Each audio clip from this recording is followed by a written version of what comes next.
Welcome back to Joe Stunner Boxing. So, Mateusz Masternak quits at the start of the eighth round against Chris Billam-Smith, which surprised a lot of us, myself included. This means that Billam-Smith has made a successful defence of his WBO cruiser title. But this retirement, apparently, Masternak suffered injury to his ribs, which wasn't surprising because in the seventh round, the last minute and a half, Billam-Smith, who was losing that fight, suddenly found the key to the door and started banging in hooks to the ribs. Afterwards, Shane McGuigan, his trainer, said that he'd noticed something about Masternak, like he had a sort of knot by his ribs, as if one of them was damaged, and told Billam-Smith to bang to the body. Clearly it worked, because Masternak, who, like I say, was winning this fight, I mean, in the first, after 7 rounds, I mean, I gave the 7th to Billam-Smith. I had Masternak, I think, 4-3 up. Some people had him like 5-2 up or something like that. But there's no doubt that last minute, half a minute, Masternak visibly slowed and visibly looked perturbed. But I still found it very surprising that he quit, to be honest with you. He must have been in a ton of pain, because at 36, this was his chance at a world title after a 20-year career, professional career. And he's renowned for his toughness. I mean, he's an extremely tough man.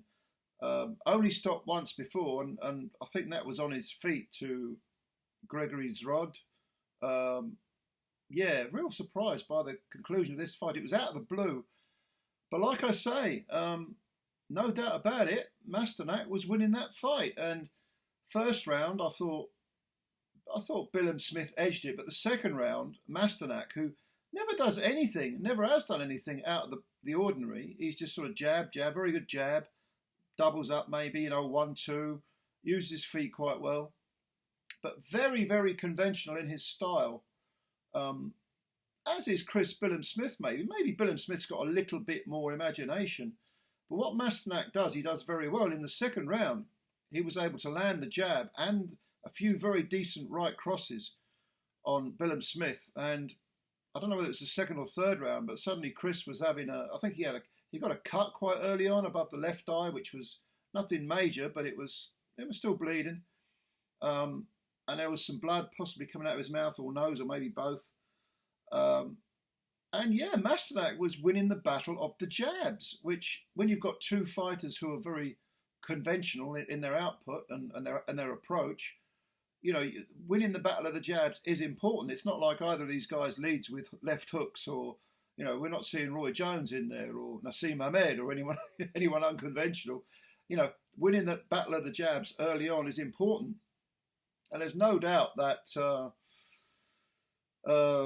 Chris Billam-Smith was a bit under the cosh. I mean, he's shown a good chin, Billam-Smith, because Masternak, he's got 47 wins and 31 knockouts.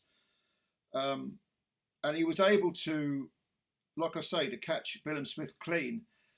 Billam-Smith was starting to look a bit knackered, a bit like I'm feeling right now. He was starting to look a bit knackered, but if you remember the Akoli fight, he was looking like he was not about to unravel, but he was looking like he was reaching exhaustion in that fight, and he kind of got his second win quick.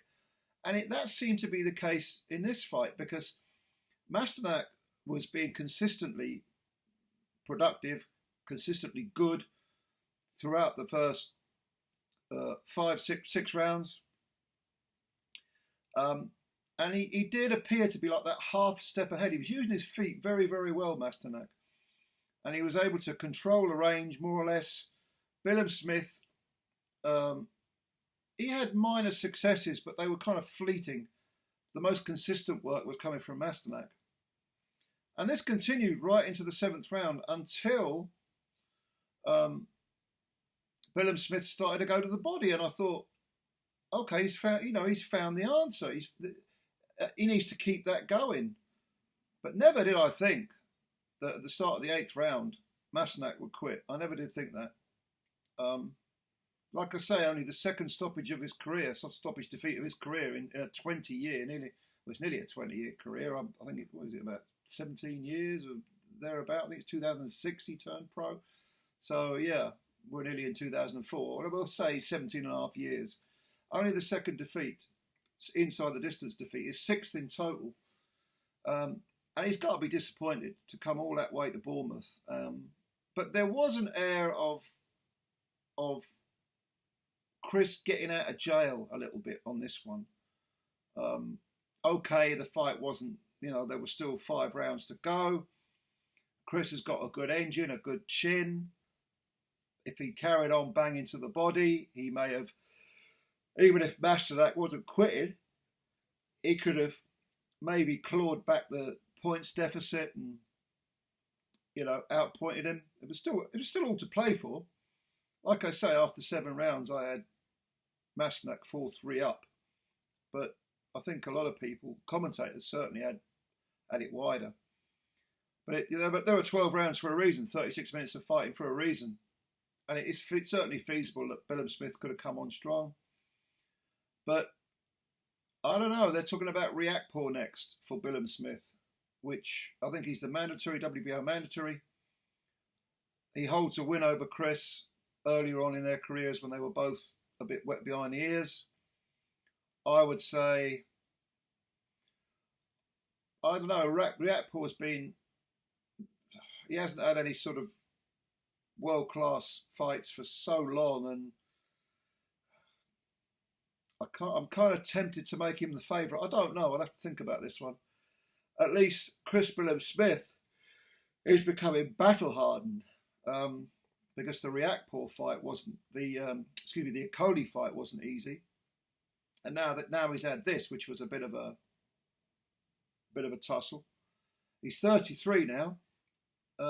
So yeah. I mean, Riakporhe's, it was a split decision, 4 years ago, 4.5 years ago. And Riakporhe himself is also 33. So we're talking about 2 guys who are, kind of getting up there in age a little bit. Riakporhe did have a 2-round sort of blowout last month, but when you consider Krzysztof Glowacki was back in January of this year, that was a 4-round knockout. There's been a lot of lack of activity from Riakporhe, and there's no substitute for that activity. So I think it's quite possible that Billam-Smith might be able to get revenge and outwork him perhaps. But if you're asking me who the more naturally talented fighter is, I would say Riakporhe. But as we know, talent, if it's not funneled and channeled in the correct way, isn't always enough. So that's an interesting, curious fight, I think. I'm looking forward to it. They'll probably do it in Bournemouth, which is where all the tickets get sold for Billam-Smith. And where does this leave Lawrence Akoli as well? A very interesting question. I don't know where his career is, where his head's at, to be honest with you. But for Chris Billam-Smith, I mean, again, we're talking about a guy who has overachieved tremendously. And it just shows you what hard work, discipline, structure can do for your career. So what did you think of this fight? Were you as amazed as I was that Masternak suddenly bailed out? I think most people were. What do you think should be next for Chris Billam-Smith? Riakporhe, an Akoli rematch, Jai Opetaia. I don't think they're going to let him anywhere near Jai Opetaia, but there we are. He's got Ellis Zorro, and he hasn't got a belt now. He's got he's given up the IBF, I think, but he's still got the Ring Magazine belt. But everybody knows that Opetaia has a very, very strong claim to being the best in the division. I personally think he is the best. But yeah, Chris is talking about unification, so at some point he'll have to go after the belts, whoever's got them. But anyway, leave your comments below. Let me know what you think of this fight. Let me know any thoughts you've got. I'll have a read of them and see if I can answer them. And subscribe to the channel if you're new, please. Hit the like button, and I'll catch you later. Thanks a lot. Bye for now.